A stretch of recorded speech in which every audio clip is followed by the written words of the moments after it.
What if the epicness that we sometimes spend our entire lifetime searching for exists not in spite of the boulders, but thanks to the boulder version of you, that these boulders inspire you to become?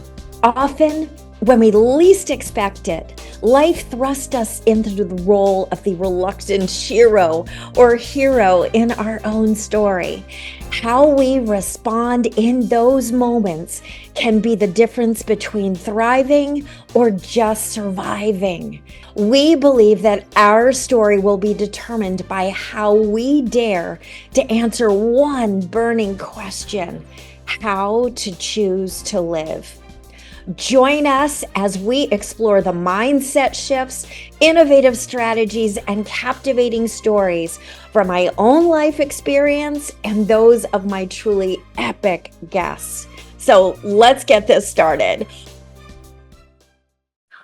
All right, so welcome to my second episode here of How to Choose to Live. And oh my gosh, you guys are in for such a treat. This is one of my favorite people in the whole wide world. He was the original mentor for me. So let me share a little bit about this incredible man.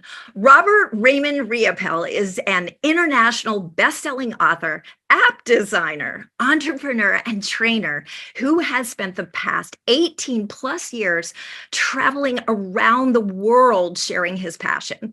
With his high energy and heartfelt style, Robert draws on his journey from humble beginnings to financial freedom at the age of 32. Are you kidding me? To inspire individuals into tapping into their greatness. And that is why he is such a highly sought after presenter. Robert, welcome. Welcome, welcome, welcome. Well, thank you for having me here, Meredith. I'm excited. I'm goosebumped up just from our pre-conversation because one of the things I love is when I get to meet students like you that tell me how their life is impacted because maybe something I said, and I'm fully goosebumped all over. People listening, they won't be able to tell because I'm holding my arm up in front of a camera, but dang, my body is lit up right now. Oh my gosh. So, you guys, we have to fill you in. So, if you listen to episode 1, and that is a hint, if you listen to episode 1, you know from my story that in February of 2016, my youngest daughter was literally crushed by a boulder, and my life transformed in an instant. And one of the only things that I felt like I could lean on was the inner game. And Robert is like the king of the inner game. And so here's the crazy thing. We were talking before we started recording this, but I want to share it with you because it was so impactful. You hear a lot about, oh, life happens, right? And I was marveling to him that so often there are kind of negative connotations when we say that. And yet, Robert is the perfect example of life happening in a way that so profoundly impacted my life. And so there I was, if you can imagine, I had gotten a lot of attention from the inner game posts that I had posted now for months around my daughter's surviving the unsurvivable and really trying to lead the rest of the world in the inner game. And people started asking me to speak. And I will share with you, as I was sharing with Robert, if there was one thing in my life in this how to choose to live question, I was very clear on, that was, do not try to get me up on the stage. I will be the one you put up on stage if you want to mess up the introduction of your speaker. I am like, no way, no way. So as luck had it, I had already purchased a package of trainings that were intended for my previous business. And I missed all of them because I was in the ICU with my daughter. And yet someone said this train the trainer thing that is the only thing that you said you would not go to. What if you were to go to that? And I came up with 1,000 reasons. Anyone out there ever coming up with 1,000 reasons? Oh no, it can't work. I mean, Skylar can't be left alone. If I were to leave her, it'd be the first time I was leaving with a caregiver, blah, blah, blah, blah, all this kind of mind chatter. Well, one thing led to another. And before I knew it, I was sitting in the audience and this amazing man came out on stage and started really talking to us, not just about how to be on stage, but how to be a better human being and a better version of yourself. And I will always remember, and if you are listening to this and driving, you may want to pull over because this is just that profound. Anyway, so I'm sitting in the audience and Robert says, if you're happy to just make a little bit of impact in the world, then just toss a pebble. Anyone ever tossed a pebble across a lake? And it makes a few little ripples, doesn't it? But if you want to go out there and you want to make a big impact in this world, you have to learn how to embrace your boulder. And I don't have to tell you guys, I just kind of wept at that moment. And so, Robert, what is it like to really have evolved? How did you, I know you said you came from very humble beginnings. Would you say that the boulder that was in your life, because we all have boulders, you know, most of them aren't literal, but we all have boulders. What was the boulder in your life that really made you decide this is the direction that I really want to go, need to go? What was that? You know, it's almost similar in some ways to what you were just talking about. My wife and I had been the franchisees with Domino's Pizza for 8 years. We're struggling financially really bad, over $150,000 in personal debt. And we knew we weren't happy. We knew we weren't enjoying Domino's anymore, which is one of the reasons we were going deeper in debt. And that same package of programs that you had purchased, we had sat in an audience in 2001 in June. I didn't want to do it because, no, let me clear. I wanted to do the programs, but financially, I didn't think we could. And my wife was just so passionate about it that she wanted to find a way to do it. And one of my commitments to my relationship with my wife, if there's something she truly wants, I will move heaven and earth, boulders if need be, to make it happen. And we were able to just barely do it. And when I went to the Train the Trainer program as a student, I found this is my passion. This is what I wanted to do. Didn't know how it was going to look, how I was going to accomplish it, but I knew that's because my belief was if I could help even one person, and I'd love your audience to hear this. I'll share later where I'm at today with how many people I've helped. But my goal started, my dream started if I could help even one person do what my wife and I had been able to do. Go from struggling financially to actually having financial success and financial freedom and make it all worthwhile. And so that first moment was when I was a student at Train and Trainer and I went, this just feels right. I don't know how, I don't know what it's going to look like, but it feels right. And that's kind of how it started. I love it. I love it. And you know, I hear a common thread that now I've heard so many times, whether it's with people like yourself who are already out there making a lot of impact, or it's people who have that same feeling, but they're scared. There's a fear. And usually it's that there are two fears. One, I don't know how I would possibly do it. It's that how whole. And the other is, really, what if I fail? And usually they mean financially. Yep. What would you say to those people who are intimidated by the how and just concerned that they're not being smart if they follow their dream? Yeah. Well, first of all, what I'd say is probably if they're having those fears, it's because they're trying to do everything on their own. And I'm going to tell them, quit doing success on your own. Quit taking on the burden, the weight You want to talk another boulder right there, Meredith? How many of us carry that boulder on our shoulders, the weight of the world on our shoulders, thinking we have to do it all on our own and it's crushing us, versus saying, who could share this load with me? And who could I learn from? That if there's knowledge I don't have, who has the knowledge that if I was to learn and do what they show, I could then take one more step?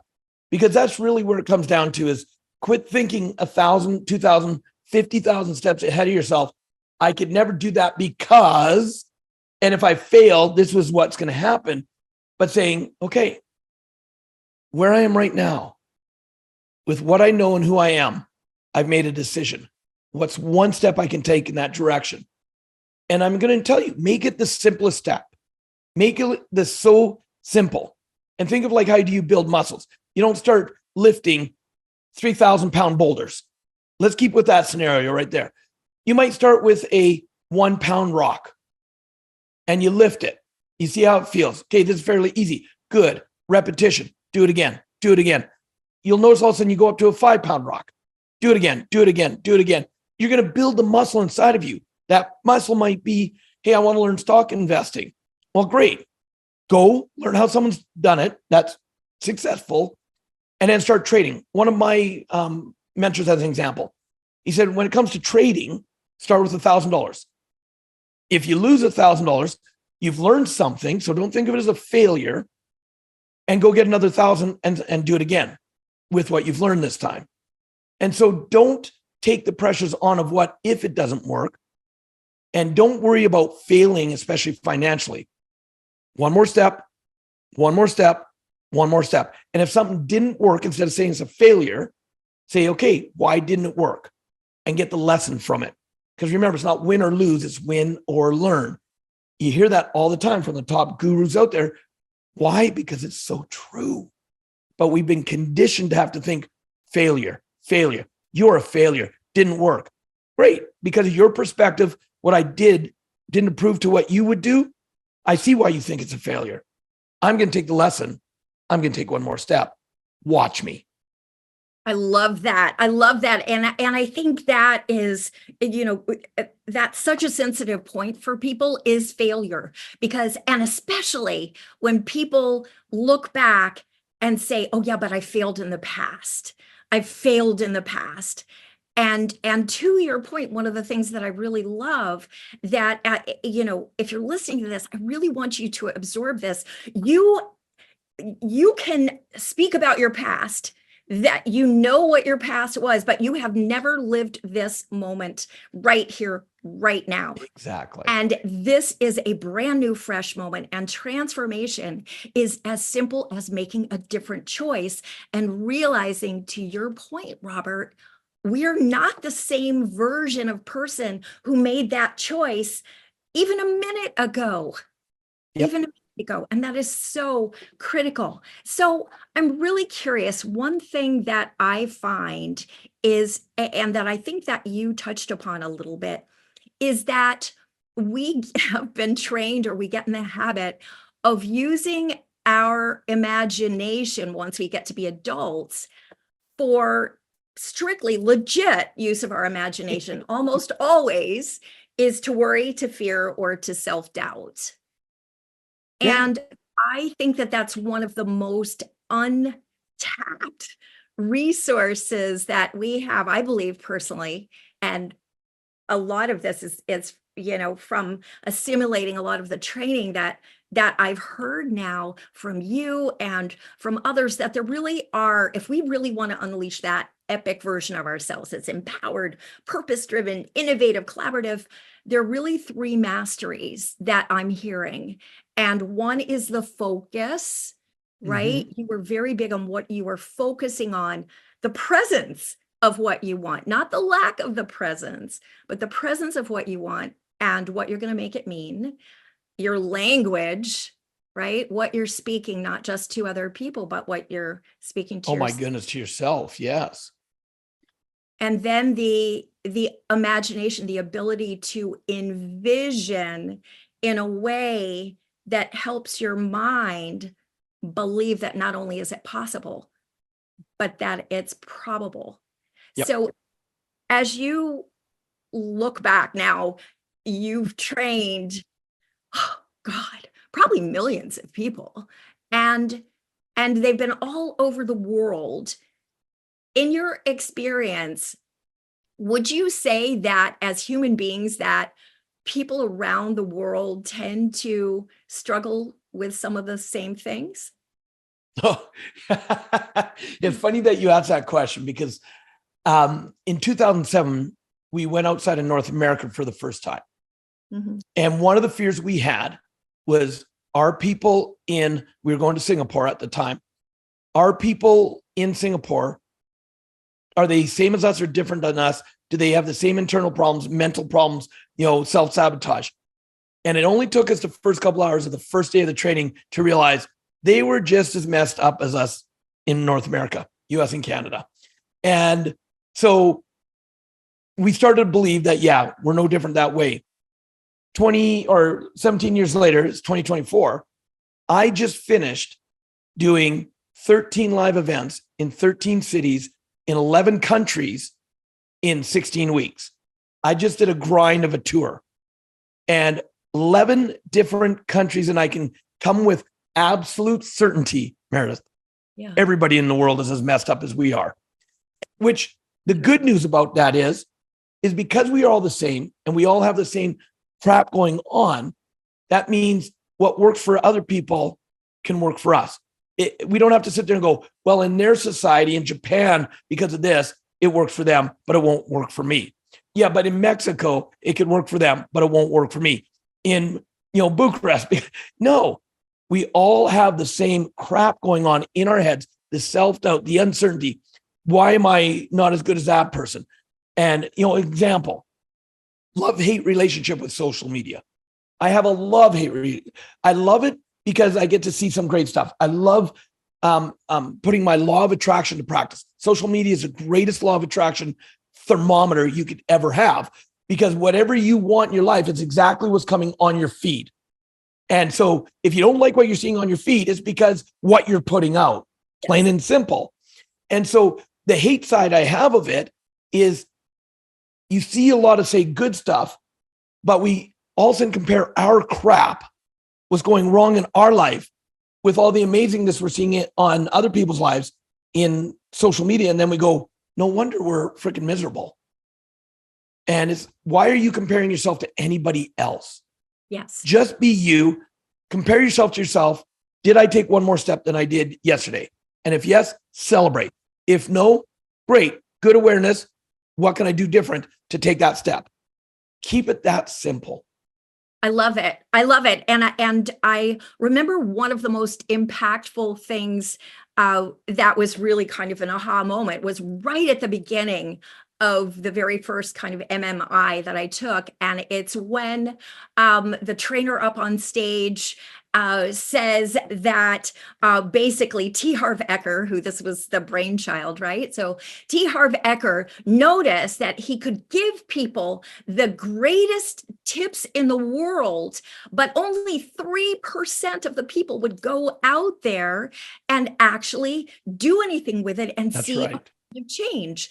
And he asked himself, why is that? And the answer was that if there was a hole in the toolkit, if there was a hole in the toolkit, you could give the people the best tools in the world and they would never be able to do anything with that.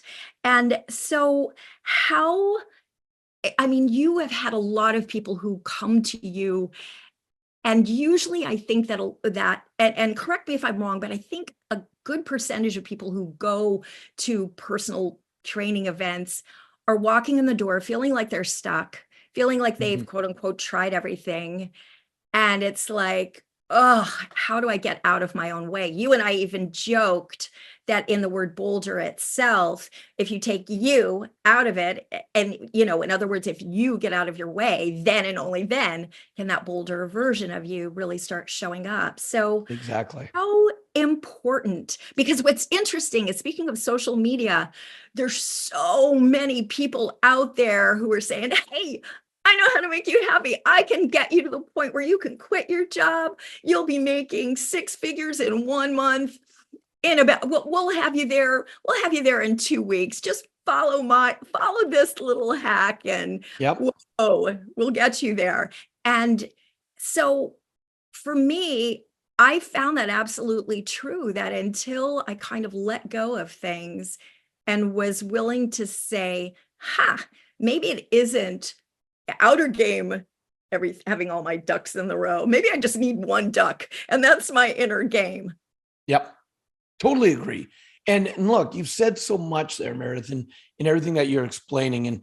And I had totally forgot about the boulder to the boulder you by taking the you out of it.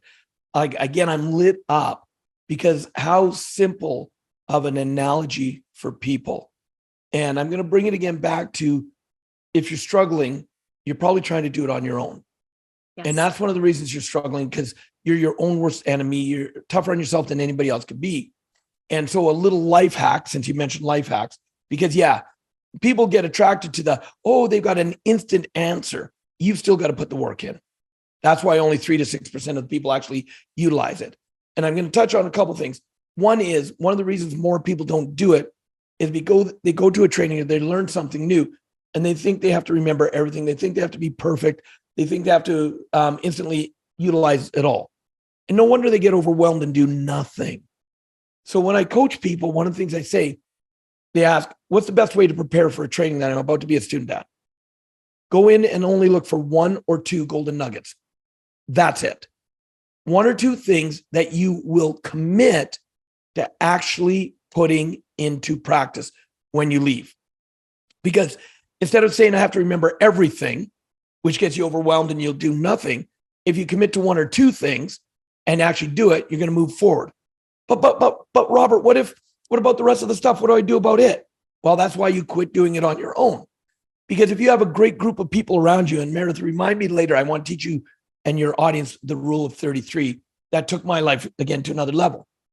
But if you've surrounded yourself with people, say at this training, the 1 or 2 things that you get is going to be different than the 1 or 2 things maybe someone else gets and someone else gets. So as you become good and proficient and an expert at what you picked up, the 1 or 2 things, now you go to your group of people and say, hey, who remembers this part?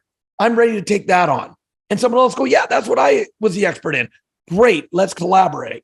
And they'll go, right, and I wanted to talk to you about what you were good at because you're doing great at it. And now as a collective, you're moving forward together instead of taking all that weight on your own shoulders, thinking you have to do it on your own, which again is so freaking tiring. Yes. So it's about who do you surround yourself in? And because everybody goes through self-doubt, Meredith, here's the final piece I want to say on this part is that group of people around you. I have an agreement with friends of mine that if I'm having a down day or I'm discounting or I'm doubting who I am, they know I can just call them or message them and just say, can you please tell me why it is you like me? No ego about it, not so I can, raise my arrogance. It's just like they know it means I'm having a tough time. And then they'll just respond authentically what they see in me that maybe in that moment I'm not seeing in myself. Yes. And it's just like, thank you. And then I'm able to move forward. I love that. I love that. And you made me think of yet another nugget along my own personal development. And that was at warrior camp. And this is something that I've carried with me. I use a variation of this in my own training when I train clients. And I was shocked to find out how much this one little exercise taught me. And it is that close to the end exercise when you were sitting knee to knee with people. I know exactly what you're talking about. And so the first part of it is one line sits stationary and the other line is going to move. And so some of these people have worked with you throughout the adventure, let's just say, and others have just kind of observed you, maybe rubbed shoulders. And the exercise is that every single person has like a minute to knee to knee, look into your eyes and say, the beauty that I see in you is, and you just sit there and listen and you absorb it. And so part 1 of the huge aha is it's shocking. People don't even know you will say things that are similar to the people who have now gotten to know you well. And there's Yep. no way that your mind can deflect that people are just making things up when they just, without coordinating, start saying the same things. But as you know, the hardest part of this exercise is when now all of a sudden the roles are reversed and you are instructed to look at someone knee to knee and say, the beauty I see in myself is. That is not for the faint of heart. And if you are listening to this, I will share a challenge that I often give to people that I'm working with. And that is build that muscle. Start Yes. your morning. One of the first things you do as part of your personal empowerment system in the morning is go in there, not when you're brushing your teeth, might be a little hard, but otherwise stare in the mirror, make contact with yourself and see if just for 2 minutes, even if you have to repeat things, you can look at yourself and say, Meredith, the beauty I see in you is the thing that I love with you. I love how you had kind of a tough day yesterday, and yet you found a way to learn something from it. You found a way to get up. It's hard. It's It hard. is. And if you can build, or I shouldn't say if, you can, when you're courageous, when you're bold, you will find that it'll get easier and easier. And here's the tricky part is that as you repeat that, to your point, Rob, what you repeat, guess what? It becomes the new protocol. And so it becomes much Exactly. better when your mind starts feeding you other things that do not energize and empower you. Now you've gotten in the habit of becoming the sovereign of your own mind and saying, thank you for sharing. Yep. You go over there. And, to help people too, if you want to talk, like, since you brought up life hacks, brain hacks, how do you live that greatest life? Something that I just recently, one of my business partners, amazing gentleman, we were talking about him earlier. He got me to do something that I didn't want to do in the past because it involved having to listen to myself, my own voice. And I don't like watching recordings of myself. I don't like listening to, I've done hundreds of podcasts as a guest, and I don't like to re-listen to them on my own because I don't like the sound of my own voice. And he said, Robert, one of the reasons you don't like the sound of your own voice is because you're hearing it all the time with the negative stuff that you're saying to yourself. He said, so here's what you need to do. You need to turn it around. And I'm going to teach your listeners right now a mind hack that they can do if they have the courage to do it, Meredith, the courage, because it does take it. And so I went to ChatGPT and I gave it a prompt like, give me 18 supportive, short, powerful affirmations about my health, wealth, my relationships, having greater lifestyle, that I could say to myself again and again and again. Hit. It generated the 18. I read through them. I liked them. And then because I'm a Mac guy, I went on to GarageBand. PC has a version of it as well. Yes. And I took some music I liked. I found some chakra music. And I wanted to go through all my 5 chakras.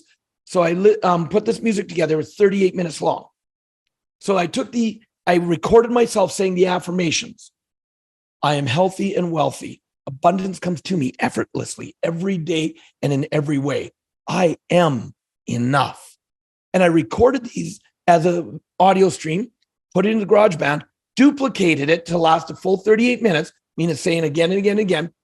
But then what I did is I also copied that whole line, Meredith, and I reposted it as a second one so that I'd hear my voice twice. I put it into 2 slightly different audio versions, and I offset them about not even a half second off. And then I turned one to the left ear, one to the right ear. So now when I play this 38 minutes, this is how I start every single day for 38 minutes. While I'm at an event, it's while I'm laying out my suits, while I'm getting ready for the day, while I'm drinking my protein drink.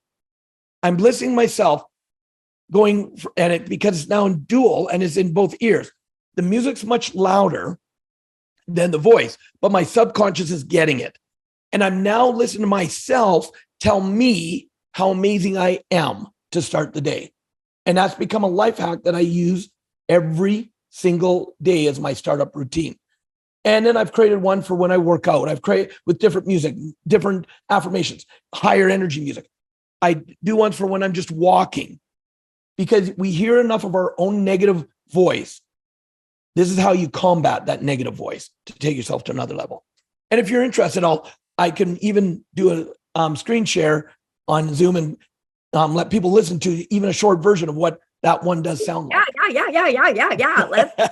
Let's do it. So I'll set it up. I'll set it up while you're asking me another question or getting ready. No, I mean, the word no is not in my vocabulary, so an absolute yes. And so while you're setting that up, I will just, again, shine another spotlight on notice that Robert and other successful people, this was a game changer for me. We not only have a right to become the sovereign of our own minds, I think we have an obligation, and that so impacts how we live our lives. So absolutely. And so it means you choose your first thoughts in the morning, what you're going to hear first thing in the morning. When you're about to do something that is powerful and important, be that sovereign and choreograph, create your positive triggers. Don't just dodge the negative ones. Okay, Robert, you are ready. So go ahead. And I think you can just share. You've got permission. Go ahead. Yeah. And give me a thumbs up that you can hear it once I hit play. Here comes the play. I think. Can you get it a little louder? Yeah, and I'm going to fast forward it because at the first part, the chakras is coming in. But here's what sounds a little further in.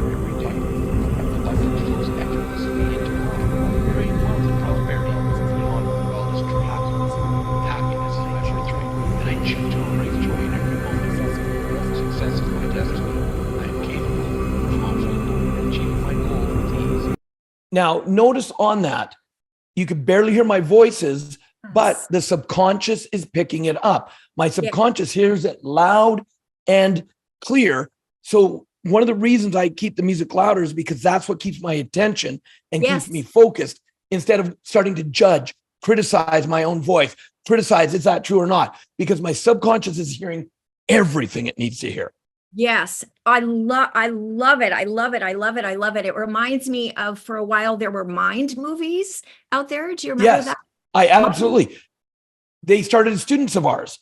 And I love Mind movies. Yes. And it's just, I mean, again, I personally have really come to believe that one of our most untapped resources, it's the one thing that we cannot delegate, we cannot eliminate it, and we can't automate it. It's our mind. And yet we can put it on autopilot, which is our mind craves guidance. So if you are not willing to go in there and be the sovereign and protect I call it your inner technology. I mean, and you put passwords and virus protection on your external technology. Why the heck do you not give yourself authority to do that for the most valuable resource, caretaker of your identity? Don't worry about your bank account. This is the most powerful, sense of worth that you have. Protect it. And think about, you just mentioned bank account. I love the universal principle. Your wealth can only grow to the extent that you do. Yes. So if you aren't having as much money and happiness in your life coming as you'd like to, start growing you. Start focusing on you instead of focusing on the amount.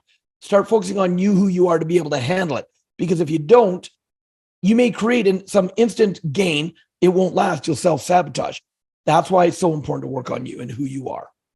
I love it. Now, before I ask you the final two questions, you asked me to remind you about the law of 33. Yes.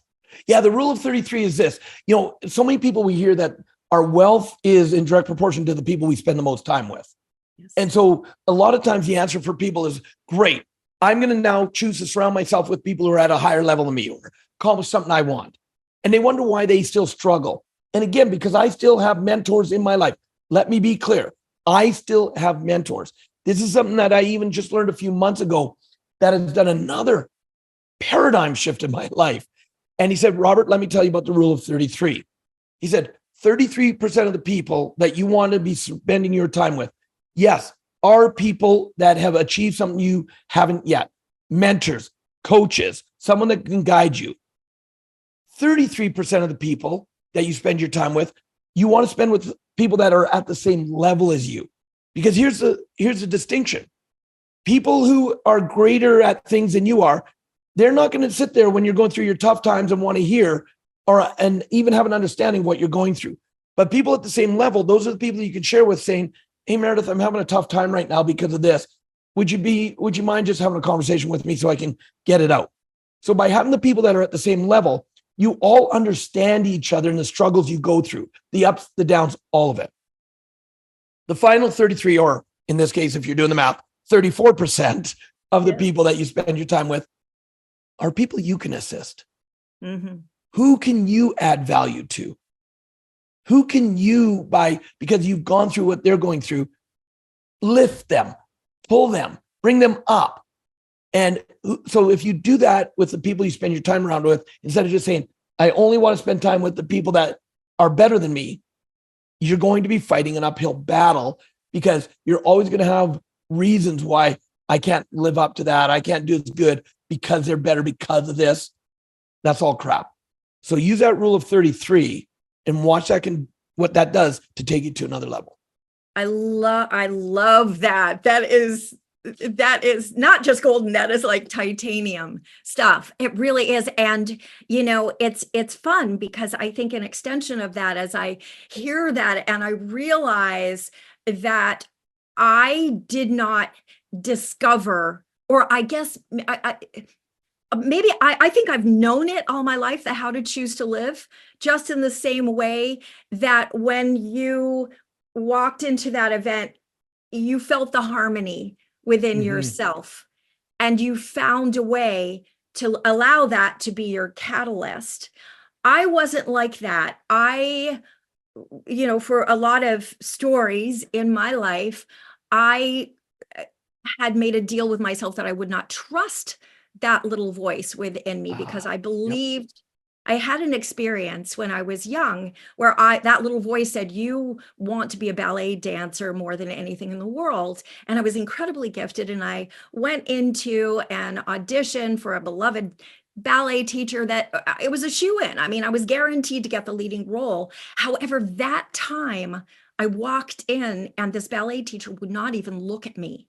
And it was really strange. And not only did I not get the role, I was put in the corps de ballet with these little tiny young dancers, and I never understood. And I thought it was my voice that had betrayed me. And so I discovered, Robert, I didn't discover until my 50s that what had happened is that my parents were going through a divorce, and my dad simply hadn't gotten around to paying the bill at that point. So I had crafted my whole life going forward. So it took me longer, but as a result of mentors like you who came in, and I felt like you, I felt that harmony, and I felt like this is my place. Do I dare expose myself to this again? And the more, and kind of to your point, at first my focus was on the haters, right? The people who would judge me, the people who did not support me, even in my own family, and said, my gosh, Meredith, you're a 24/7 caregiver. Why don't you just decide to go move to Hollywood and become the next superstar? That would you'd probably have more chance of succeeding at that. They didn't get it. They, to your earlier point, couldn't imagine themselves ever doing that. And yet, when I shifted and found your place, and we're kind of bringing this around full circle, where I realized that if my vulnerability, my boldness could help one person out there, I wasn't speaking to the haters, maybe to jostle them up a little bit, and maybe it would push them a little bit further toward having to ask some questions that were uncomfortable for them. But it took me to a place that I don't know you know, what if you're listening to this, maybe you're thinking that it's in spite of our boulders that, Robert found his thing and I found something that lights me up. But I would love to hear if you feel the same way I have come to feel, that it is thanks to these boulders that I have learned how to soar. Hello, I'm lit up again because, your wreckage becomes your resume. Yes. Your pain becomes your path. Your turmoil becomes your triumph. Our greatest pains that we come through can become the greatest lessons we have to teach others. And again, if you come back to, and if I can only help one person get through that pain, maybe a little quicker or with a little less damage to myself or to themselves than I did, would it be worthwhile? And the answer is yes. And that's why I will always say it takes courage. The courage to have the authenticity to stand in your true power and say, I'm not perfect, but I am perfectly imperfect. I've gone through crap. And instead of beating myself up over that, I now choose to take the lessons I got from it to help others. I don't know how it'll help you. I don't know if it'll help you. I don't know if it's right for you, because can I help everybody? No. But I've decided that because of the wreckage and because of the boulders that have come my way, the weight I've held on my shoulders, here's how I chip away at it so that boulder just becomes pebbles. Because if it's pebbles, I can scatter it around to impact more lives instead of one boulder being in one place. But it's going to take courage, and I'm going to walk through it. And if you're willing to have the courage to step through in your life, then I'd love to guide you, because I haven't had the perfect life. I've had the perfect life to make me who I am today, to have those qualifications to empower those who are ready to learn with me. And you come with that kind of attitude to it in a humble, authentic way, not in arrogance. You have confidence, not arrogance. I love it. I love it. And it made me light up around, I think one of the biggest aha questions that I asked as I sat in that chair, staring at the stage, feeling like, oh my gosh, something big is happening here. And I think it was the first time I entertained just the possibility that maybe this boulder hadn't come to destroy me. It had come to destroy the things that I had been allowing to hold myself down. Yep. And I think if you're listening to this, this is, I don't know if you believe in signs, but this is your moment, right? This is your moment. And so, Robert, I always ask two questions at the end to bring it back to the how to choose to live, because I really believe that that's the motivating factor. That is the question behind just about everything that every single one of us do, whether we see eye to eye, it's at some level of how to choose to live. And so question number one, I want you to imagine that it is hundreds of years in the future, and somehow human beings have lost access to all sort of the great wisdom through the years, going all the way back, Plato, some of the wisdom that is yet to come, all of it's gone. And now you have the opportunity to share three things relative to how to choose to live that will shape them going forward. What would you say are three things that you would say to someone who's pondering that how to choose to live? I probably should have told you about this in advance. No pressure, right? No pressure. You're just shaping humanity. I mean, come on. Right. One of them I know, which I'll automatically resonates with me. I'll keep that till the end. But to go to the other two, I would say take one step at a time. Practice being present in the moment. with the good, with the bad, with the ugly. Be present. So that'd be one of them. Two, I would say, quit doing it on your own. Find the people around you that have the same kind of goals, the same kind of ethics, and surround yourself with them. Utilize that rule of 33. And then the third thing, I believe the greatest gift anybody, Meredith, can give to this planet is to authentically be themselves. So have the courage to show up for who you are, whatever that looks like, knowing some people aren't going to like you, and that's okay. But the people that like you for who you are, instead of people saying, I'll like you if you change and you do this and this and this. Look at how much time and effort we waste on trying to be someone else. Authentically be yourself. Show up with all your good, your bad, your ugly. Be you, and be prepared to be blown away by the people who are attracted to that energy of going, yep, I love you because you are you, instead of you trying to be someone else. So that'd be the three things I'd say. I love it. I love it. You see why I love him. Oh my gosh, Robert. All right. So final question before we share how people can get more of you. Last question is that my belief is that we have one goal and one goal only. Everything else is an objective or a possibility and an opportunity. And that one goal is to be taking our last breath saying, oh my gosh, that was freaking awesome. My word is epic. That was freaking epic. I hope I get the chance to do that again sometime. So for you, what would make you feel like you could look back on your life and feel like I have really, truly lived? Comes back to what I was just talking about. Was I me authentically a higher percentage of time than not? Notice I didn't say all the time. Yes. Notice I didn't say perfect, a higher percentage. And if I can answer that question, epic it is. I love it. I love it. I love it. And I just to add emphasis to you've mentioned it a couple of times, and note that Robert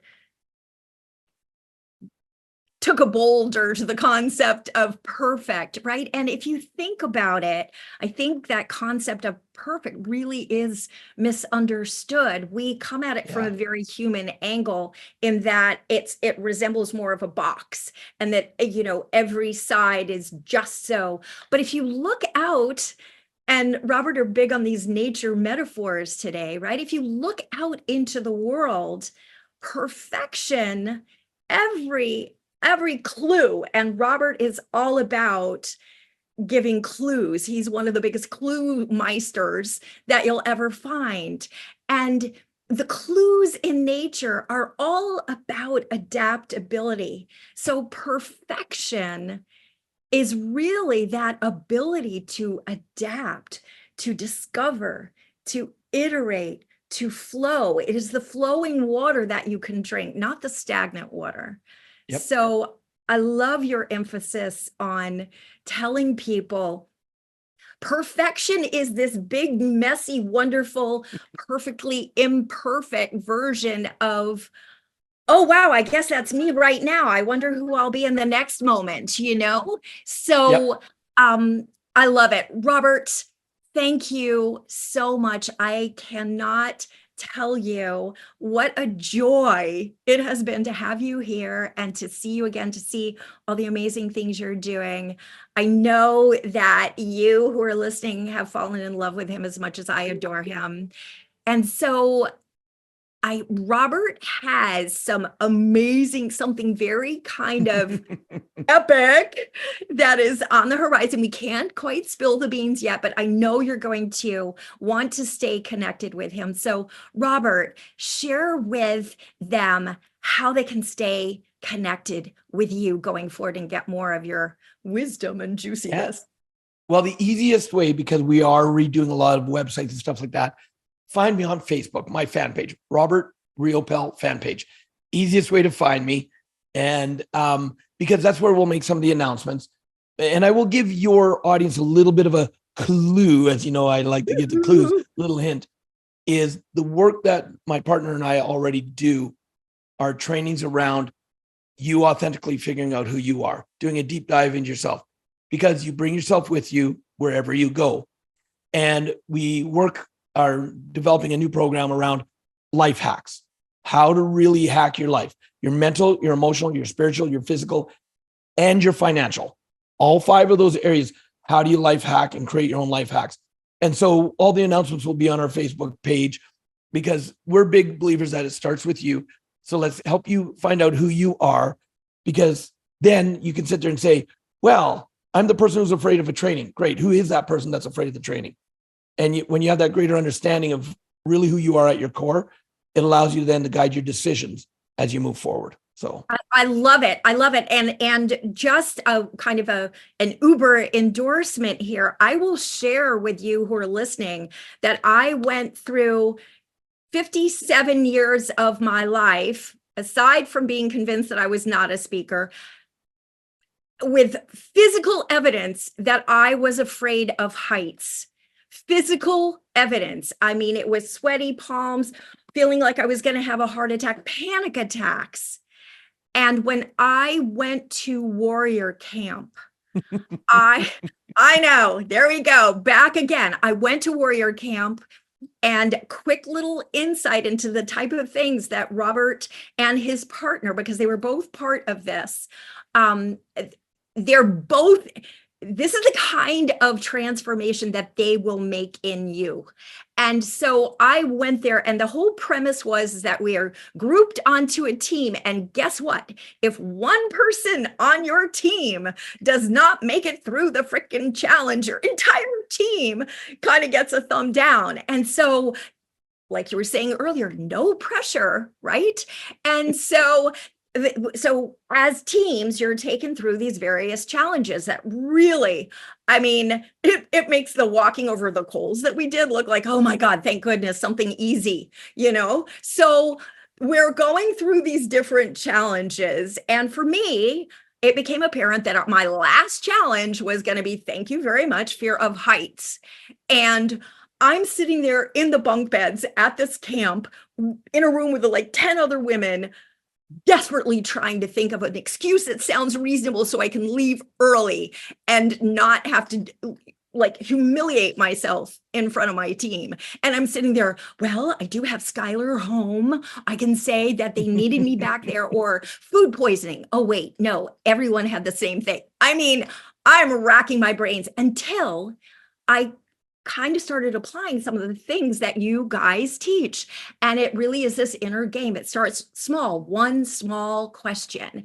And the question was, if Skylar used to be so fearless and people call her mini me, why am I not fearless? Why am I afraid of heights? Yes. Right? Hit it right on the nose right there. Yeah. And so I started thinking, I was like, well, when was the earliest time that I remember feeling afraid of heights? It was literally when I was a child, and I had legitimate reason to be afraid of heights because I was a child. But what if I made a mistake, kind of like the baby elephant collar, right? Of training a baby elephant collar. And I assumed that just because it was literal danger at that point, I literally could fall down those steps, that anytime I was in a scenario with heights, it was literal danger. What if I was wrong? Could I go in there that next day and pretend to be Skylar and act in spite of my fear? And you know the end of the story. Without therapy, without all this kind of stuff, I showed up. I volunteered to be the freaking captain of our team. And someone at some point said, well, Meredith, you're not afraid of heights. Why don't you go and help your team member? And when we were debriefing and I shared with people that I had been afraid of fear of heights, it blew people away. So, and to your point too, I knew I had to bring it back with me. So I had to redefine, this is now who I am. I came back, and one of the first things I did was drive over a super tall bridge that I had avoided for 30 years because of the terror. And now I drive over it regularly. So these guys I mean, and I say guys, but you know, I work with a lot of men, I work with a lot of women, and there I think can be a flawed belief that men are really good at teaching men and women are really good at teaching Oh, women. goodness, no. And No. absolutely, absolutely. I mean, this is a human being thing. Yes. So stay in contact with Robert. Go to his Facebook page. I'll have the information in the notes. And Robert, you have impacted my life. I'm sure it's not the last impact you will have in my life. But you were the boulder that smashed the things out of the way that I have been doing that kept me playing small. And so Oh, for that, I will always be indebted to you. And I just thank you so much and wish you so much luck on this new endeavor. Keep us posted so that we can keep sharing it. And absolutely will. you see this amazing just wealth of knowledge. I'm sure you know people out there. Be sure to follow this podcast, How to Choose to Live, follow Robert, and maybe share this with someone, right? To Robert's point, Absolutely. Yep. better when we realize that we are what I like to call a tramily, a tribe family. So, I Robert, like that. A tramily. you Love and I are that. foodies. Yes, we are. Some people are foodies. You and I are wordies. Yes, indeed. Whoa. Yeah. All right. Thank Yeah. you for having me on. Oh, Appreciate it. thank you so much. Thanks for listening to today's episode of the How to Choose to Live podcast. So now it's time for our epic tip. So we talked a lot. Today's tip is all about your focus. And the big question here is, what are you focusing on? Are you focusing on truly the presence of what you want, or is your focus more accurately described on all the things that are missing? So, my question to you is, if you are focusing on the lack of the presence of what you want. In other words, if you are walking around saying, oh, I need this, I need that, I don't like this, I don't like that, and what you focus on expands, what inadvertently are you causing to expand in your life? So today's mission is to step out into the world very deliberately and consciously, focusing on the presence of what you want. And here's another little hint. You'll know when you're getting this right by how you feel. When you feel that excitement, it's like playing the hot and cold game, and you know that you're getting warm. When you feel the crunch, it probably means that you are focusing on what you don't want. In other words, the lack of the presence of what you want. So go out there and choose to live deliciously and powerfully, and go out and do something epic. See you next time.